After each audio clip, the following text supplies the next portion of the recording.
Assalamualaikum warahmatullahi wabarakatuh.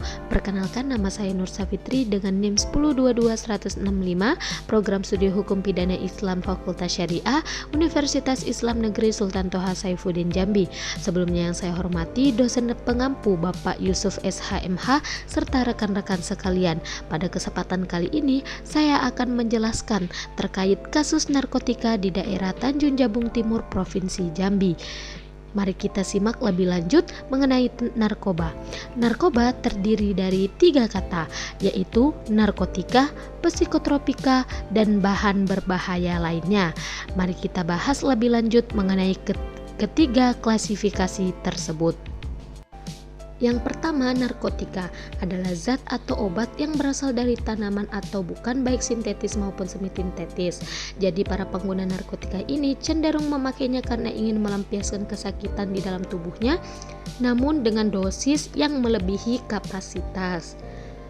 Yang kedua ada psikotropika, adalah zat atau obat baik alamiah maupun sintetis, bukan narkotika. Yang kedua ini lebih cenderung kepada perubahan sikap, tingkah laku maupun cara berbicara yang setengah sadar karena hal ini menyangkut saraf tubuh tadi. Yang ketiga, zat adiktif lainnya.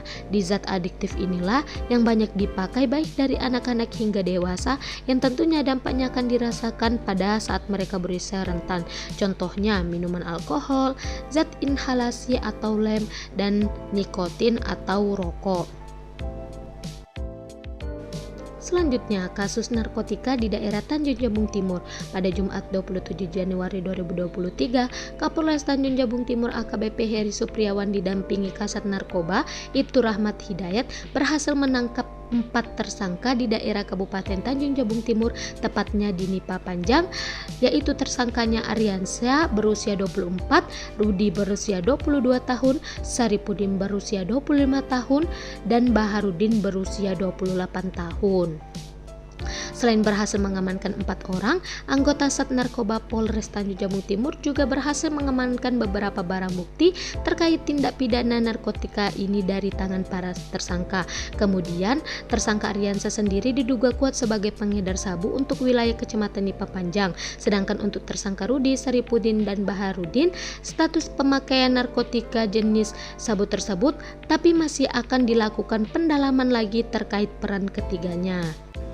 Kemudian proses penyelesaiannya atas perbuatan tersangka Aryansyah akan dikenakan pasal 114 ayat 2 dan atau pasal 112 ayat 2 Undang-Undang Nomor 35 Tahun 2009 tentang narkotika dengan hukuman minimal 8 tahun dan maksimal 20 tahun kurungan penjara atau hukuman penjara seumur hidup. Sementara untuk ketiga tersangka lainnya akan dikenakan pasal 114 ayat 1 sama seperti dengan tersangka Aryansyah tentang Undang-Undang Narkotika dengan hukuman penjara minimal 5 tahun.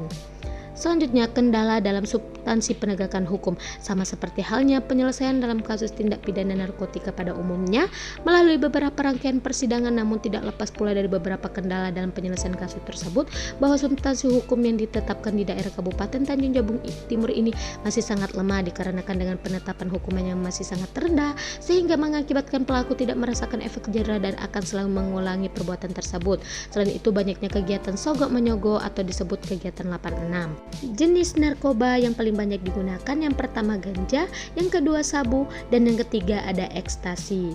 Nah, faktor penyebab penyalahgunaan narkoba, yang pertama diantaranya pribadi atau diri sendiri, yang kedua keluarga, yang ketiga lingkungan, dan yang keempat adalah kelompok.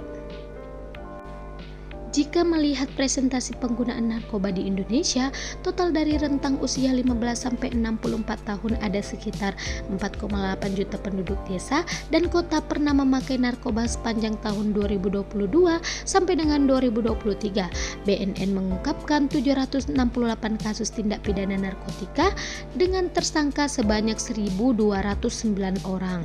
Nah, itulah tadi penjelasan materi saya terkait kasus narkotika di Kabupaten Tanjung Jabung Timur. Semoga dapat dipahami dan apabila ada salah saya memohon maaf. Saya akhiri dengan ucapan wassalamualaikum warahmatullahi wabarakatuh.